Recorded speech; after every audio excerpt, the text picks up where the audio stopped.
तो दोस्तों एनएमडीसी ने अपने क्वार्टर 4 के नंबर को डिस्क्लोज कर दिया है। तो चलिए देखते हैं क्या है क्वार्टर 4 के नंबर्स के अंदर। लेकिन उससे पहले बता दूं, कंपनी की ओर से डिविडेंड की भी अनाउंसमेंट की गई है इस क्वार्टर में।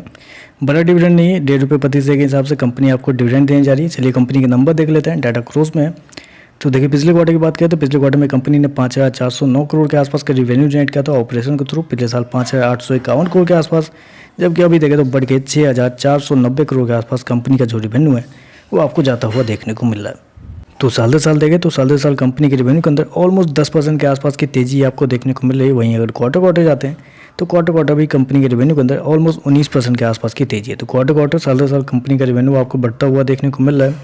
मैं आपको बता दूं, कंपनी के रेवेन्यू के अंदर साल दर साल देखें तो ऑलमोस्ट 10% के आसपास की तेजी देखने को मिल रही है, जबकि मार्केट का अनुमान था कि इस क्वार्टर में कंपनी का जो रेवेन्यू है वो साल दर साल 13% के आसपास आपको बढ़ता हुआ देखने को मिला। तो यहाँ पे देखें तो मार्केट का अनुमान से थोड़ा सा कम आपको रेवेन्यू देखने को मिल रहा है। खर्चे की बात कर लेते हैं तो देखिए पिछले क्वार्टर में 3,516 करोड़ खर्च किए थे, पिछले साल 3,794 करोड़, जबकि अभी देखें तो कंपनी खर्चे 4,519 करोड़ के आसपास आपको देखने को मिले। तो कंपनी के खर्चे भी देखें तो खर्चे ऑन एन एवरेज कंट्रोल में ही देखने को मिल रहा है। चलिए कंपनी का नेट प्रॉफिट क्या निकलता है वो देखते हैं।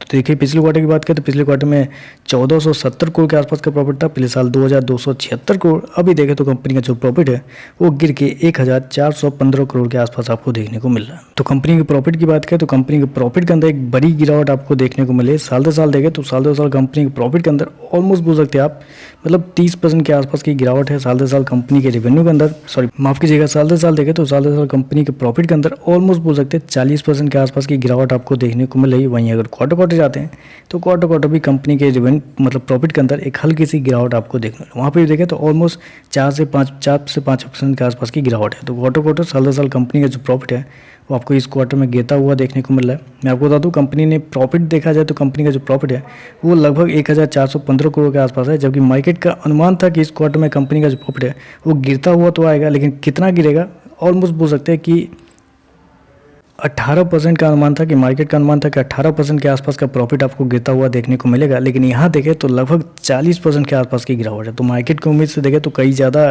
कमज़ोर आपको कंपनी का प्रॉफिट आपको देखने को मिल रहा है। ईपीएस की बात करते हैं, पिछले क्वार्टर में ₹5.06 के आसपास था, पिछले साल ₹7.75, अभी देखें तो ₹4.82 के आसपास है, जबकि मार्केट का अनुमान था कि इस क्वार्टर में कंपनी का जो ईपीएस है वो ₹6.50 के आसपास होगा। तो यहाँ पे भी देखें तो मार्केट के अनुमान से कई कम आपको कंपनी का ईपीएस देखने को मिल रहा है। तो ओवरऑल देखें तो मेरे हिसाब से कंपनी के नतीजे थोड़े से कमजोर देखने को मिल रहे हैं, क्योंकि मार्केट का जितना अनुमान था कंपनी के रेवेन्यू प्रॉफिट और ईपीएस को लेकर उतना इस क्वार्टर में आता हुआ देखने को नहीं मिल रहा है। तो चलिए बस आज के लिए बस इतना ही। वीडियो पसंद आए तो लाइक कीजिएगा, साथ में साथ चैनल को सब्सक्राइब जरूर कीजिएगा। धन्यवाद।